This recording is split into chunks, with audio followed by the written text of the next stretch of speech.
లగచర్ల గ్రామంలో వికారాబాద్ కలెక్టర్పై దాడి కేసులో పట్నం నరేందర్ రెడ్డిని అరెస్ట్ చేయడంపై కుటుంబ సభ్యులు ఆందోళన వ్యక్తం చేశారు. వాకింగ్ చేస్తున్న సమయంలో అరెస్టు చేయడం దారుణమని అన్నారు. కనీసం తమకు సమాచారం ఇవ్వలేదని తెలిపారు. సమస్యలపై నిత్యం కార్యకర్తలతో నరేందర్ రెడ్డి మాట్లాడుతుంటారు. అందులో భాగంగానే సురేష్తో కూడా మాట్లాడారని చెప్తున్నారు. మరిన్ని వివరాలు మా ప్రతినిధి సుజాత అందిస్తారు. పట్నం నరేందర్ రెడ్డి అరెస్టుతో అటు కుటుంబ సభ్యులను పరామర్శించడానికి కొద్దిసేపటి క్రితమే సవితా ఇంద్రారెడ్డి వచ్చారు. ప్రస్తుతం తమ కుటుంబ సభ్యులు ఉన్నారు. చెప్పండి, వాకింగ్ చేస్తున్నటువంటి టైంలో అరెస్ట్ చేశారు. ఏ విధంగా చూస్తారు? ఏదైనా కూడా మాకు తెలియదు. నేను ముందుగా వెళ్ళాను, నరేందర్ గారు తర్వాత ఇచ్చారు. మాకు ఎలాంటి ఇంటిమేషన్ లేకుండా నేను వచ్చేసరికి తీసుకొని వెళ్ళిపోయాను. ఎలాంటి ఇంటిమేషన్ లేదు. అట్లా ఫ్యామిలీ మెంబర్స్కి ఎలాంటి ఇంటిమేషన్ లేకుండా ఇది చాలా అమానవీయం. అంటే ఎప్పుడైనా మాట్లాడారా నరేందర్ రెడ్డి గారు? ఇంట్లో రాజకీయాల గురించి మాట్లాడుతూ ఉంటారా? ఇలా ఆరోపణలు అంటే నాకు ఇలాంటి విషయాలు తెలియదు. అరెస్ట్ చేస్తారని తెలియదు. ఇట్లా ఎలాంటిది తను అంటే జస్ట్ నాయకత్వం వహిస్తున్నప్పుడు ఎవరైనా పర్వాలేదు. నాయకత్వం వహిస్తున్నప్పుడు పబ్లిక్ తరపు నుంచి మనం మాట్లాడాలి కదా, వాళ్ళ సమస్యలకు స్పందించాలి కదా. ఆ విధంగానే స్పందిస్తున్నారు.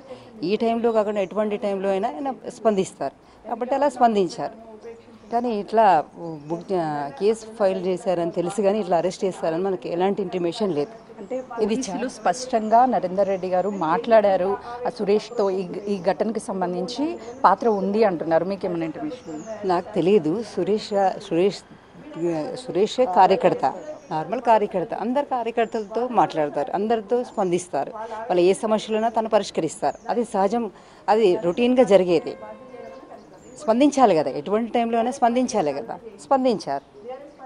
కానీ మనమైతే ఇది ఇలా ప్రభుత్వ అధికారులని అటాక్ చేయమైతే మనం చెప్పం కదా. అలా అట్లా అయితే చూస్తున్నాం కదా. మొత్తానికి అయితే మాత్రము వాళ్ళ కుటుంబ సభ్యులు అయితే ఉదయాన్నే వాకింగ్కి వెళ్ళినటువంటి టైంలోనే ఈ ఘటన జరిగింది అని చెప్తున్నారు.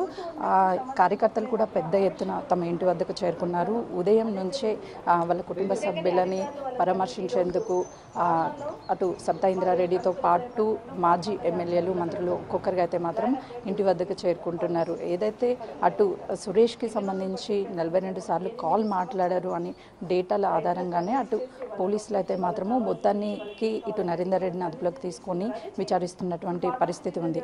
కెమెరామెన్ శ్రీకాంత్తో సుజాత.